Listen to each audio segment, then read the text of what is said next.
Hi guys, it's Karen from Occupational Therapy. And again, if your child does not receive occupational therapy, don't turn this off. This is good for all kids because we're going to look at scissor skills today. And all children need to learn how to use scissors because it's something that they use a lot when they go to kindergarten. So what we're going to do today is we're going to cut out a square, we're going to cut out a circle, and I'm going to show you how to use index cards to do cutting as well. So the first thing we're going to do is the index cards. When you do an index card, you just want to highlight some of those lines. The only index card I have has pretty tight lines, so I'm just going to space it out a little bit more. And this is really how you get started with cutting on a line. And remember, your thumb goes into the little hole and your two fingers go into the big hole, and you want to make sure you separate the two sides of your hand. Make sure the other hand's holding on, and you get right on that line. 3, 4, 5. Now, I very often will count 1, 2, 3, 4, 5. Or sometimes I'll sing ABC. I also have a very good metronome app that I use that is free. At least I know it's free on the iPhone. And what this can help learn is teach your child how to pace as they're cutting. 1, 2, 3, 4, 5. So cutting on a square is a little different.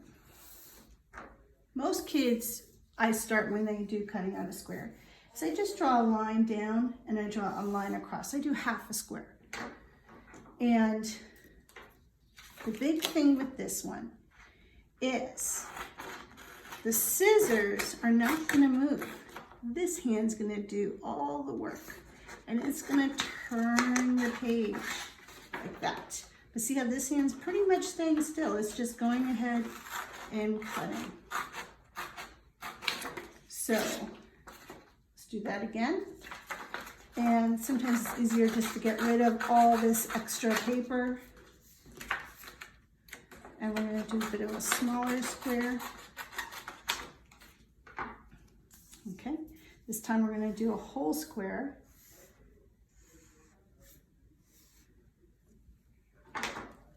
Again, this hand's going to do all the work. So here we go.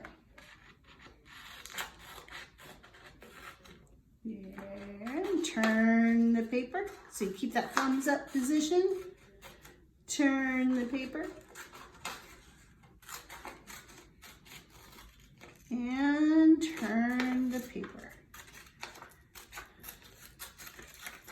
And you've got a square. Now how you do a circle is pretty similar. Actually, I'll just use this white so I don't waste any more paper.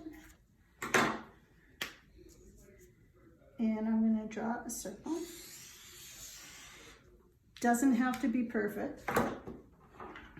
Now this one, again, this hand's going to do all the work, so watch. I'm going to keep it, this one, a little bit angled. But I'm going to keep turning that paper. This hand's doing all the work. This one's just cutting, whereas this hand's the one that's moving. Doing all the work. It's more of an oval, but that's okay. And now we've got a circle. All right, guys, see you next time.